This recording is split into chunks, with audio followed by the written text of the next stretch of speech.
Good evening. Today I'm going to talk about E.V.Ramasamy, a notable social activist in 20th century South India. I will refer to him as E.V.R. hereafter. In this talk, I will highlight key moments in Periyar's career as an activist. Thank you. He was a founder of self-respect movement that struggled to uphold the liberty, equality, and dignity of suppressed people throughout South India. Affectionately known as Tandai Periyar, meaning elderly father, he was born to a religious and wealthy family merchants. Even in his early teens, he began to question arranged marriages and the caste system, and he was bold enough to express his views publicly. Although E.V.R. was from a very rich family, his concerns were with the suppressed. His father banished him from home because he insulted upper caste religious practice.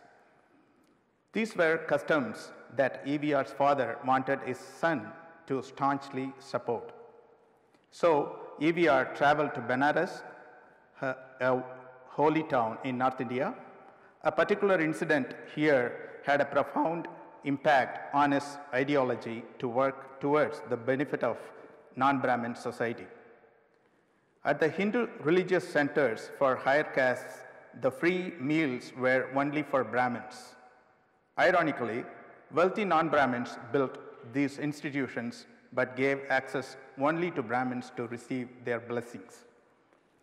Due to extreme hunger, E.V.R. put on the Brahmin's sacred thread and entered, but he had a large mustache. In accordance with the Hindu scripture, Brahmin should not grow a mustache. I have.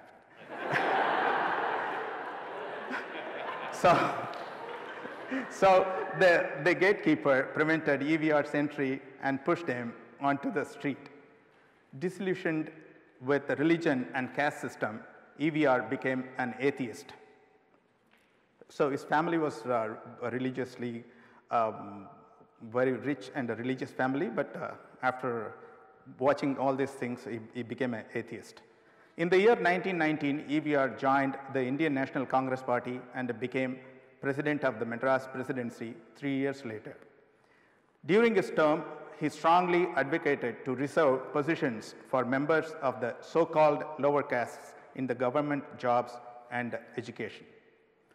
Because the wealthy trading caste leaders did not support it, he left the Congress Party. He believed that inequality would be a big hurdle for the country's development.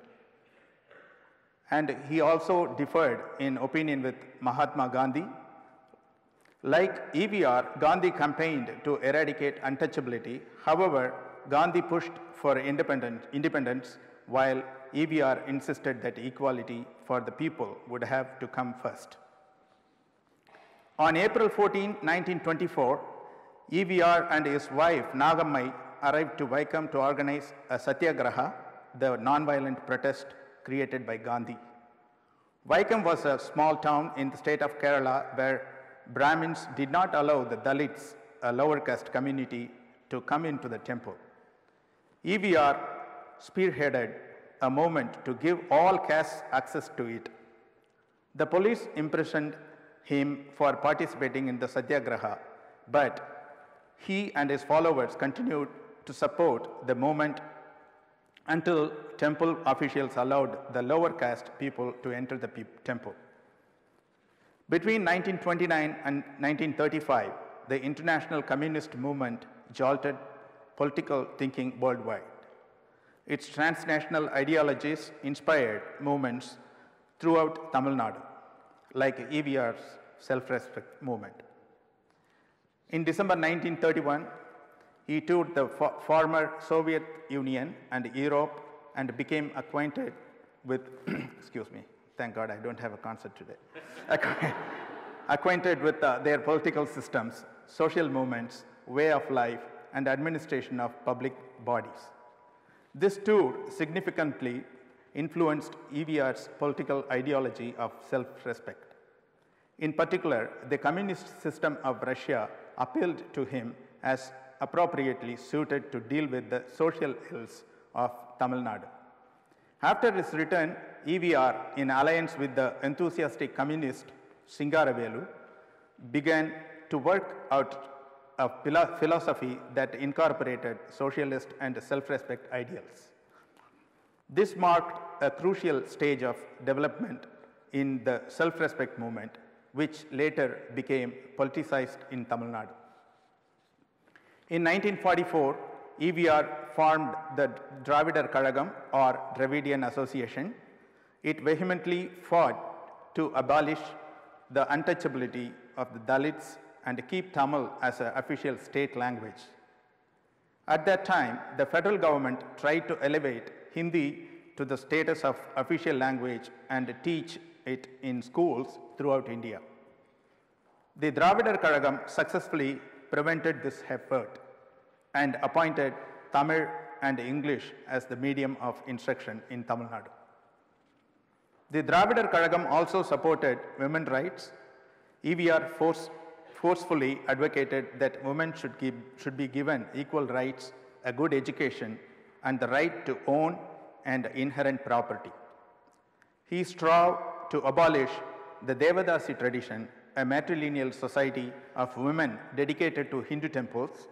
He believed that the Devadasi system infringed the rights of these women because they could not marry and received little education. E.V.R. further criticized the temple priests and high caste elites who would harass the Devadasi women. In E.V.R.'s time, child marriage was prevalent throughout India, and people believed it a sin to marry after puberty. However, E.V.R. opposed child marriage because young widows were not allowed to remarry.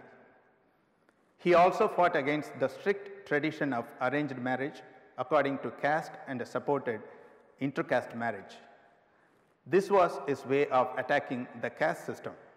He further criticized marriage ceremonies that were exclusively associated with the Brahminical priesthood and denounced superstitions as a cause that degenerated Dravidian society. To conclude, E.V.R.'s efforts to elevate suppressed society were advanced for his time. Even 40 years after his death, his ideologies hold relevance for Indian society that has not completely changed according to his vision.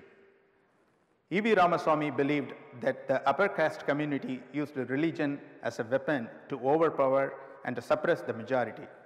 He devoted his life to propagate rationalism, women's rights, self-respect, and to eradicate the caste system in Dravidian society. Thank you.